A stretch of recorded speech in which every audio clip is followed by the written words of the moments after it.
कश्मीर में मिलिटेंसी अभी भी जिंदा है, लेकिन सरगर्मियों में कमी की गई है रिकॉर्ड। डीजीपी दिलबाग सिंह का बयान। कंगन और उधमपुर में आज 10 घंटे के अंदर 3 मकामात पर सड़क हादसे, 4 लोगों से ज्यादा की गई जान। ईडी ने जम्मू में मुतअद्दिद मकामात पर छापे मारे। फर्जी असला लाइसेंस केस में 2 डीलर गिरफ्तार। कश्मीर में मिलिटेंसी का खमियाजा पंडितों के साथ साथ मुसलमानों और सिखों को भी भुगतना पड़ा। सीताराम येचुरी का बयान। और जम्मू कश्मीर इंतजामिया ने मिशन यूथ के जरिए रोजगार पैदा करने के लिए टास्क फोर्स तश्कील दे दी।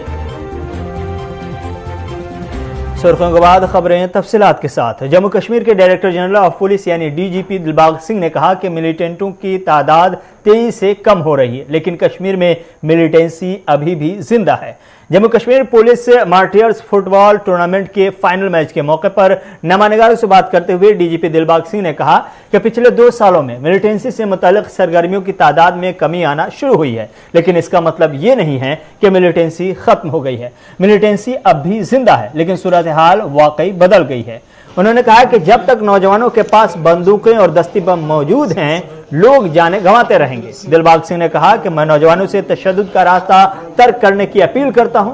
जो नौजवान पिस्तौल, बंदूकें और दस्ती बम लेकर जा रहे हैं, उन्हें अमन का एक मौका देना चाहिए। डीजीपी दिलबाग सिंह ने कहा कि इस खित्ते ने काफी खूनरेजी देखी है। गुज़श्ता 30 सालों में बूढ़े, बच्चे, खवातीन, नौजवान और बड़ी तादाद में सिक्योरिटी फोर्सेस के एहलकार बशमूल पुलिस एहलकार हलाक हो चुके हैं। तशद्दुद सिर्फ तबाही की तरफ ले जाता है। चलो ठीक है। मैं आप सबके माध्यम से हमारे वो शहीद साथी जो जम्मू कश्मीर पुलिस में लंबा अरसा काम करते हुए अपनी जान की आहुति, अपनी जान की जो परवाह न करते हुए जहां पर लोगों की हिफाजत करते हुए अपनी ड्यूटी को अंजाम देते हुए शहीद हुए, उन सबको हम अपनी तरफ से श्रद्धांजलि, अपना खराज अकीदत पेश करते हैं।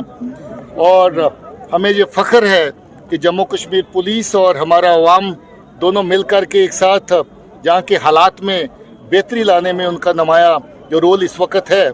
और हम चाहेंगे कि पुलिस और लोगों के बीच में और ख़ासतौर पे नौजवान बच्चों के बीच में इसी तरीके से अच्छा राब्ता बना रहे कि तबाही और बर्बादी का रास्ता जम्मू और कश्मीर ने पिछले 30 सालों से देखा है। हजारों जिंदगियां जहां पर जो हैं वो जाया हुई हैं। नौजवान, बच्चे, बुजुर्ग, औरतें, फोर्सेस के लोग, पुलिस के लोग बहुत बड़ी तादाद में अपनी जान दे चुके हैं। मुझे लगता है कि तशद्दुद और तबाही का रास्ता तर्क कर दे के अमन के रास्ते पर चलने की, अमन को इस वक्त मौका देने की ज़रूरत है। मैं नौजवान बच्चों को कहना चाहता हूं कि जो अभी भी गलत रास्तों पर चल रहे हैं, हमारे पड़ोसी के उकसाने पर हाथ में बंदूक और पिस्टल लेके घूमते हैं और बेगुनाह लोगों की जान लेते हैं, ये रास्ता किसी भी तरीके से जायज़ नहीं है। ये रास्ता तबाही का है, बर्बादी का है, उनकी अपनी बर्बादी का है, हमारे समाज की बर्बादी का है, हमारे लोगों की बर्बादी का है। इस रास्ते को तर्क करके अमन की तरफ बढ़ने की, तरक्की की तरफ बढ़ने की और अपने समाज को बेहतर करने की ज़रूरत है। उस रास्ते पे चलने के लिए मैं उनको अपील करता हूँ। नहीं, नंबर कम हो रहा है, मगर जब तक बंदूक, ग्रेनेड लोगों के हाथ में है, ये अगर एक भी ग्रेनेड है तो दर्जनों लोगों को इंजर करने की, किसी की जान लेने की कैपेसिटी उस आदमी के हाथ में है जो हाथ में ग्रेनेड लेके चलता है। जो बंदूक लेके चलता है, बहुत लोगों को मारने की, बहुत लोगों को निशाना बनाने की कैपेबिलिटी उसके हाथ में है। मैं ये समझता हूँ कि जब तक बंदूक है, ग्रेनेड है, गोली है, तब तक इस तरह की कत्लोगात का सिलसिला चलता रहेगा। इनका नंबर बराबर पहले से साल दर साल कम होता जा रहा है। इवेंट्स जो दहशतगर्दी से रिलेटेड हैं वो भी कम हो रही हैं, मगर कार्रवाइयाँ अभी भी होती हैं जो मजम्मत के लायक हैं, जिसकी हम निंदा करते हैं और हम चाहते हैं कि इस तरह की कार्रवाइयों को रोकथाम की जाए। इसीलिए जो प्रिवेंटिव एक्शन है वो किया जा रहा है।